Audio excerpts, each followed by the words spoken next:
But when Bill Maher gets out there and says, well, the sale is, one, we're going to have a civil war. Two, Trump's not going to concede. And even if he wins, he's not going to go away. So that's what you need to vote on. That's what he wants you to believe. That's the type of creative desperation Biden surrogates find themselves in. Earlier today, they sent Robert De Niro down to a lower Manhattan courtroom to stump for the president. That was absolutely dreadful. But if you listen to De Niro, he has no case to make. Here it is. Let's start here. Clip 18. And that's why I've joined the Biden-Harris campaign, because the only way to preserve our freedoms and hold on to our humanity is to vote for Joe Biden for president. Really. We don't have a choice. You must be crazy. When are you going to stop believing in something that isn't true?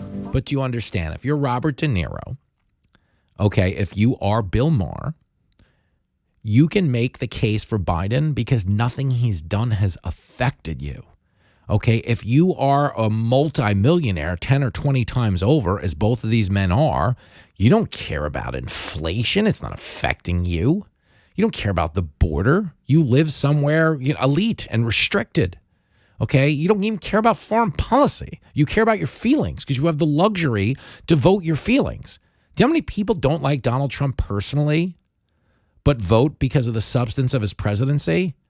And the reality is a lot of the people who didn't like his personality are coming to like it because the more they see of these other Democratic politicians, the more they realize he is a mom and pop in terms of corruption compared to what we have going on in Washington right now. I mean, dude. He's a lousy dad, but he's right. Okay, here's De Niro. Okay, let me give you a little more. Clip 20. He wants to sow total chaos, which he's succeeding in some areas and places to do. This is my neighborhood, downtown New York City. I grew up here and feel at home in these streets. I feel comfortable. The Twin Towers fell just over here, just over there. This part of the city was like a ghost town. But we vowed we would not allow terrorists to change our way of life. I love this city. I don't want to destroy it. Oh, God. What you just said is one of the most insanely idiotic things I have ever heard. Everyone in this room is now dumber for having listened to it. Now, I want to say this, and I mean this, okay? And I know for a lot of you listen to the show day in and day out, I'm very careful with what I tell you because, we've built that kind of a trust. I've met literally tens of thousands of you in person over the course of the last 3 years, okay? And I'm telling you this because I care, okay? Being a host of a TV show and a nationally syndicated radio show, somebody who's worked in stand-up comedy for 20 years and bopped around comedy clubs in New York and know a lot of people in Hollywood, know a lot of people in media, okay, Robert De Niro is universally agreed upon to be a very stupid person. What can I tell you, kid? You're right. When you're right, you're right. You're right. Like he's known to be temperamental and given the little fits of rage, but to be very intellectually limited. And he is, and I do mean this, okay? And I don't take joy in telling you this. I'm not like mad at the guy, but he's actually a very stupid person. So when he gets out there and writes his own script, which by the way, if the writers ever go on strike again, they should just play this De Niro speech as proof of just how badly they're needed in Hollywood. And let me explain why. Okay, and this is where actors are just so divorced from reality because they don't live in the same world as you and me. De Niro tries to invoke 9/11, September 11th. The Twin Towers fell just over here, just over there. Part of the city was a ghost town, but we vowed we would not allow terrorists to change our way of life.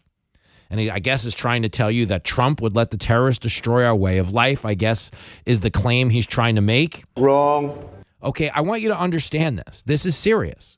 Okay, Donald Trump, in securing our southern border and cutting illegal border crossings by 80%, drastically reduced the potential for another September 11 to happen here. You see, Donald Trump was a citizen of New York City at the time that the Twin Towers fell. Donald Trump was one of the first celebrities to get down the ground zero and help out. Donald Trump was on the phone with Howard Stern that morning live on the air trying to sift through the chaos. And yes, Donald Trump made a couple of claims in the aftermath of September 11th that are yet to be verified about Middle Easterners celebrating in parts of Paterson, New Jersey.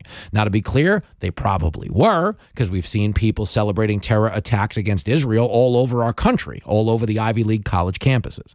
But the fact remains, when De Niro says his concern is we can't let terrorists attack this country again, then he should want Joe Biden to rot in a jail cell, because Joe Biden has opened our border completely wide and let 350 members of the terror watch list into the country. You have no idea how to defend a nation. Do you understand what Joe Biden has done to the border in a post 9/11 world would have been considered a criminal act? Okay, Paul Morrow, who's on the show quite a bit, who is working in the NYPD's Joint Terrorism Task Force, has told us on our air that after September 11th, if they had one person at the southern border that was there from a country not landlocked to America, it became an all-hands-on-deck moment. If they had one person from a country that was considered a breeding ground for terrorism, it was considered an all-hands-on-deck moment. We now have hundreds of thousands, if not millions of people in this country from countries that wish harm to America, and we have let them right on in under Joe Biden.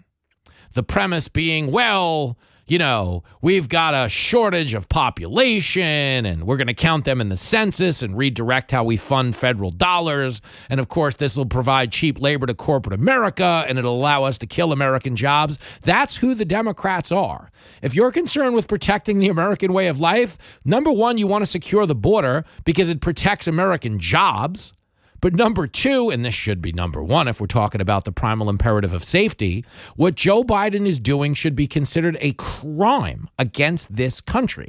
Guys, we have millions of known gotaways, meaning people who crossed our border and we have no idea where the hell they are. That can't be good.